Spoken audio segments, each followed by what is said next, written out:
भारतीय प्रशासनिक सेवा, इंडियन एडमिनिस्ट्रेटिव सर्विस, हाँ दोस्तों आईएएस, भारतीय पुलिस सेवा, Indian police service, IAS and IPS. जब भी दोस्तों आप इन शब्दों को सुनते होंगे कि वो आईएएस है, वह आईपीएस है, वह एक सिविल सर्वेंट है, उसने सिविल सर्विसेज एग्जाम को क्रैक किया है, आपके मन में उस व्यक्ति के प्रति, उसके व्यक्तित्व के प्रति दोस्तों एक सम्मान की भावना प्रकट होती है कि हाँ वो पढ़ने में बहुत ही अच्छा रहा होगा, उसने बहुत मेहनत करी होगी। तो बिल्कुल दोस्तों, आपने कभी सोचा है क्या आप वहां पहुंच सकते हैं? आपको ऐसा क्या करना है कि आप भी वहां पहुंच पाओ? तो बिल्कुल दोस्तों, स्वागत है आपका एपिन क्लासेस यूट्यूब चैनल पर और मैं आपका मित्र उज्जवल उपाध्याय स्वागत करता हूं आपका बहुत ही महत्वपूर्ण एवं अहम वीडियो में। देखिए दोस्तों, आज मैं आपसे बात करने वाला हूं कि भारत सरकार की सबसे बड़ी सेवा, इस प्रतिष्ठित सेवा को कैसे ज्वाइन करें, क्या क्या योग्यता आपके पास होनी चाहिए कि आप इस सेवा को ज्वाइन कर पाए दोस्तों और एक सिविल सर्वेंट बन पाए और सोसाइटी में अपना योगदान दे पाए, समाज के लिए आप कुछ कर पाए। दोस्तों अपने लिए तो सब कर रहे हैं, इस सेवा में आने के बाद आप समाज के लिए बहुत बड़ा काम कर सकते हैं, एक इम्पैक्ट डाल सकते हैं, आप दोस्तों चेंज ला सकते हैं, खुद एक चेंज बन सकते हैं दोस्तों, सोसाइटी के लिए, आप समाज के लिए बहुत अच्छा कर सकते हैं। तो बिल्कुल दोस्तों, आज मैं आपसे बात करने वाला हूं कि 10वीं के बाद से ही इसकी तैयारी कैसे करें। कहने का मतलब 10वीं के बाद ही आईएएस आईपीएस कैसे बने, किस तरह से अपने कैरियर को डिजाइन करें, किस तरह से कैरियर को अपनी दिशा दें दोस्तों, दिशा दशा तय करें इसकी कि आप इस अपने लक्ष्य को, अपने दोस्तों अल्टीमेट गोल को आप प्राप्त करें। तो बिल्कुल दोस्तों, सबसे बड़ी बात जान लीजिए, 10वीं के बाद आप किस साइड से हैं, आप चाहे आपने आर्ट्स लिया हो, आपने चाहे कॉमर्स लिया हो, आपने चाहे साइंस लिया हो, इस परीक्षा में दोस्तों थोड़ा भी मैटर नहीं करता, तनिक भी मैटर नहीं करता दोस्तों। इसका कोई महत्व नहीं है कि आप किस साइड से पढ़े हो, क्योंकि दोस्तों भारत की एकमात्र ऐसी सेवा है जिसमें सभी को मौका मिलता है। आप चाहे आर्ट्स से हो, आप चाहे कॉमर्स से हो, आप चाहे साइंस से हो, ये ऐसी सेवा है जो आपको देश के किसी भी हिस्से में सेवा करने का दोस्तों मौका प्रदान करती है और ये नहीं देखती कि आप किस साइड से पढ़कर आ रहे हो। आप आर्ट्स से पढ़कर आ रहे हो तो आप इंफीरियर हो, आप साइंस से पढ़कर आ रहे हो तो आप सुपीरियर हो। बिल्कुल दोस्तों, ऐसा कुछ भी नहीं है। इस सेवा के लिए केवल आपको ग्रेजुएशन पास करना है। हाँ दोस्तों, 10वीं के बाद आपने जो भी लिया, इसके बाद आप 12th करोगे, 12th के बाद आप ग्रेजुएशन। अब आपने ग्रेजुएशन किसी भी क्षेत्र में किया हो, चाहे आपने आर्ट्स में किया हो, चाहे आपने मास कम्युनिकेशन किया हो, चाहे आपने कॉमर्स किया हो, चाहे आपने साइंस से किया हो, चाहे आपने होटल मैनेजमेंट किया हो, कहने का मतलब है चाहे आपने बीटेक किया हो, केवल आपको ग्रेजुएशन पास करना है।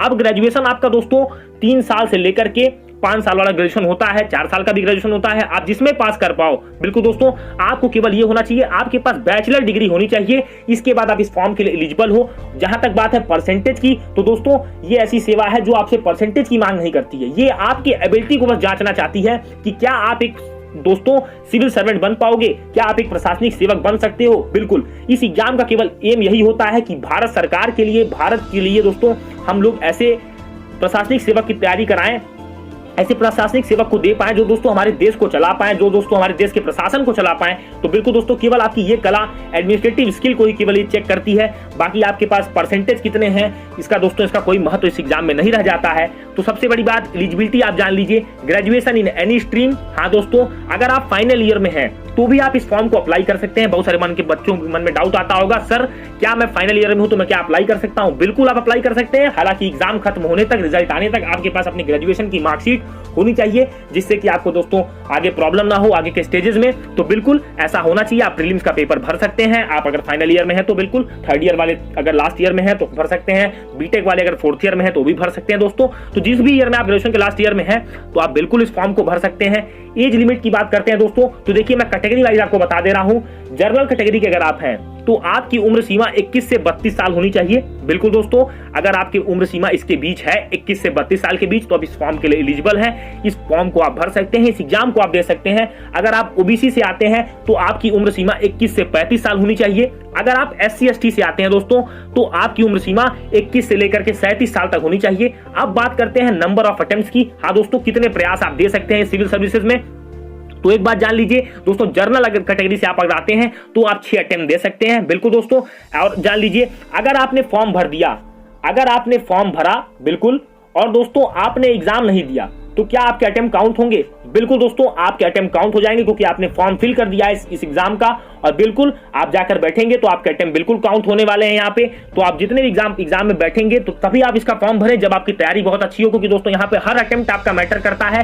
तो अगर आप फॉर्म आपने भरा है, आप एग्जाम जाकर दे रहे हो, तो बिल्कुल आपके अटेम्प्ट काउंट होंगे। ऐसा नहीं कि आप पास हो गए नहीं होगे, उससे मतलब नहीं है। यहाँ पर आपने एग्जाम दे दिया, फॉर्म भर दिया, तो आपका अटेम्प्ट काउंट होना है। तो जनरल कैटेगरी के पास 6 अटेम्प्ट है, ओबीसी के पास 9 अटेम्प्ट हैं, और एससी एसटी के पास दोस्तों अनलिमिटेड अटेम्प्ट हैं। जब तक आप चाहें तब तक आप एग्जाम दे सकते हैं अपने एज लिमिट के अंदर, मतलब कि जब तक आप 37 साल के पूरे नहीं हो जाते तब तक आप इस एग्जाम को दे सकते हैं।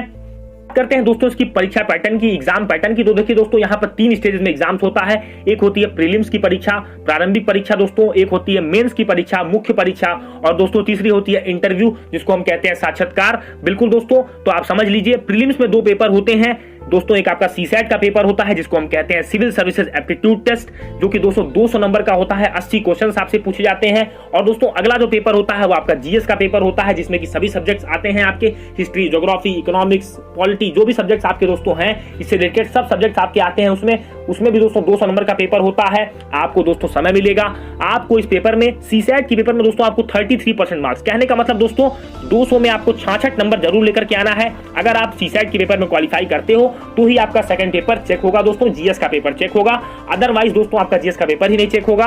बिल्कुल, तो आपको सीसैट को क्लियर करना है। इसके बाद आपकी जीएस के पेपर के दम पे मेरिट बनेगी, फिर आप मेंस की परीक्षा के लिए जाओगे दोस्तों। मेंस में आपको कई सारे पेपर देने होंगे, ऑप्शनल के पेपर देने होंगे, कई सारे सब्जेक्ट्स के पेपर आपको देने होंगे।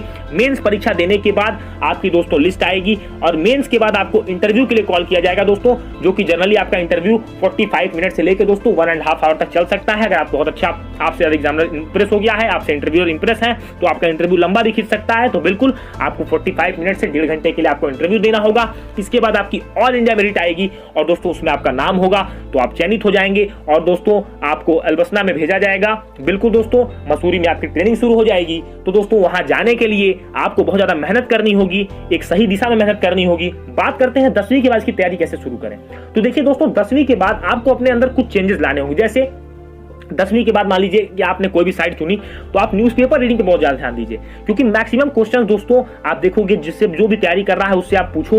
प्रीलिम्स के भी क्वेश्चन, मेंस के भी क्वेश्चन करंट अफेयर्स ओरिएंटेड होते हैं, समाज में अभी क्या चल रहा है, तत्काल में क्या चल रहा है, आगे हम किन चीजों को सही कर सकते हैं, आगे हम इन चीजों को कैसे सही कर सकते हैं। क्योंकि दोस्तों आप प्रशासनिक सेवा में जाना चाहते हैं, आप प्रशासन में जाना चाहते हैं, तो आपके पास दोस्तों अगर कोई चीज है तो उसका सोल्यूशन भी होना चाहिए। अगर कोई प्रॉब्लम आपके पास है तो आप कैसे उसको टैकल करोगे, कैसे उसको सॉल्व करोगे, तो बिल्कुल दोस्तों आपके पास सोल्यूशन भी होना चाहिए। और दोस्तों ये एबिलिटी आपकी धीमे धीमे पढ़ने से ही आएगी, नॉलेज गेन करने से आएगी। तो आप न्यूज़पेपर रीडिंग के अपने अंदर डाल लो, क्योंकि दोस्तों अगर आप दो साल इसको कर लेते हो, 11th और 12th, तो फिर दोस्तों आपको ग्रेजुएशन में एक तरीका मिल जाएगा कि हाँ मैं इस सिविल सर्विस की तैयारी कर रहा हूं, मुझे इस वे में तैयारी करनी है। आपको एक रास्ता मिलता चला जाएगा, और बहुत ज्यादा आपको स्ट्रेस लेने की जरूरत नहीं है। मान लीजिए आपने कोई सब्जेक्ट लिया, जैसे आपने आर्ट्स लिया, तो आप 11th की बुक को, 12th की बुक को दोस्तों अच्छे से पढ़ो, एनसीईआरटी की बुक ज्यादा प्रीफर करो, बेसिक बुक्स को उठाओ, क्लास 6 से लेकर के 12th तक की बुक्स आप कम से कम तैयार रखो। कम से कम आपको ये पता होना चाहिए कि हाँ ये मेरा बेसिक सिलेबस है, अब मुझे अपना फाउंडेशन, अपनी दोस्तों इमारत इसी के ऊपर खड़ी करनी है। तो बिल्कुल आप बहुत अच्छे तरीके से कर लोगे। अब बात करते हैं दोस्तों, क्या इस एग्जाम को विकलांग लोग दे सकते हैं? बिल्कुल दोस्तों, इस एग्जाम को फिजिकली हैंडीकैप लोग भी दे सकते हैं। इनके लिए भी दोस्तों रिलैक्सेशन होता है एज में। बिल्कुल दोस्तों, इस सेवा में आप भी जा सकते हैं। ऐसा नहीं कि दोस्तों दिव्यांगजन इसको नहीं दे पाएंगे, तो दिव्यांगों के लिए भी दोस्तों ये सेवा है। बहुत सारे दिव्यांग दोस्तों जाते हैं, और दोस्तों बहुत 2 साल पहले, 3 साल पहले आपने देखा होगा कि दोस्तों एक दिव्यांग थी ईरा सिंगल जी, उन्होंने इस एग्जाम को टॉप किया था। तो बिल्कुल दोस्तों, अगर आपके पास जज्बा है, जुनून है, तो आपके पास मंजिल दूर नहीं है, बस करने वाला होना चाहिए। आपको करने का दोस्तों जुनून होना चाहिए कि मुझे ये चीज करनी है। तो बिल्कुल दोस्तों, बहुत सारे लोगों को लगता है कि एग्जाम टफ है, 10 से 12 लोग इसका फॉर्म भरते हैं, मैं कैसे इस एग्जाम को निकालूंगा। तो दोस्तों आप उस चीज पर फोकस मत करिए। आप ये देखिए कि 700-800 सीट जो आ रही है उसमें एक सीट मेरी है, मुझे एक सीट लेनी है, इस पर आप ध्यान दीजिएगा। बाकी चीजों पर आप ध्यान मत दीजिए। आप दोस्तों अपनी तैयारी पर विश्वास रखिए, मेहनत करने का दोस्तों आपके पास जज्बा है तो आप बहुत अच्छे से कर लोगे। अब बात करते हैं दोस्तों आईपीएस के लिए आपको क्या फिजिकल एलिजिबिलिटी चाहिए। तो देखिए दोस्तों, अगर आप आईपीएस में जाना चाहते हैं, इंडियन पुलिस सर्विस में, भारतीय पुलिस सेवा में, आईएएस के लिए ऐसी कोई फिजिकल एलिजिबिलिटी नहीं है, पर आईपीएस के लिए दोस्तों है। आपकी हाइट कम से कम दोस्तों 160 सेंटीमीटर होनी चाहिए, अगर आप जनरल कैटेगरी से बिलोंग करते हैं। अदर कैटेगरीज के लिए इसमें रिलैक्सेशन नहीं है दोस्तों। हाइट दोस्तों मेल की 160 सेंटीमीटर होनी चाहिए। आपका दोस्तों चेस्ट 84 सेंटीमीटर दोस्तों एक्सपेंशन आप करके होना चाहिए आपका। फीमेल के लिए दोस्तों है 150 सेंटीमीटर, और अगर आप अदर कैटेगरी से आते हैं तो 145 सेंटीमीटर दोस्तों होना चाहिए फीमेल की हाइट। अगर दोस्तों आप पहाड़ी इलाके से भी आते हैं तो आपकी हाइट 145 सेंटीमीटर होनी चाहिए, रिलैक्सेशन आपको मिलता है। अब बात करते हैं विजन की, तो आई साइट दोस्तों यहाँ पर एक बहुत अच्छा रोल प्ले करती है। आपकी जो आई साइट होनी चाहिए वो 6/6 या 6/9 होनी चाहिए।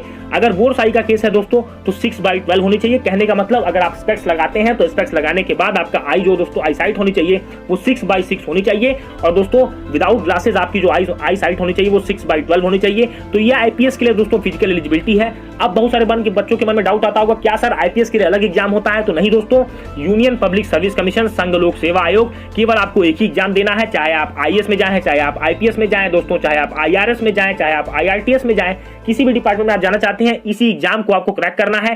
3 स्टेज में एग्जाम होगा, प्रीलिम्स, मेंस और इंटरव्यू। इन तीनों स्टेज को क्लियर करने के बाद आप दोस्तों इस सेवा को ज्वाइन कर पाएंगे और दोस्तों अपने देश के लिए कुछ अच्छा कर पाएंगे, अपनी सोसाइटी को सर्व कर पाएंगे। तो दोस्तों उम्मीद है आपको वीडियो बहुत पसंद आया होगा।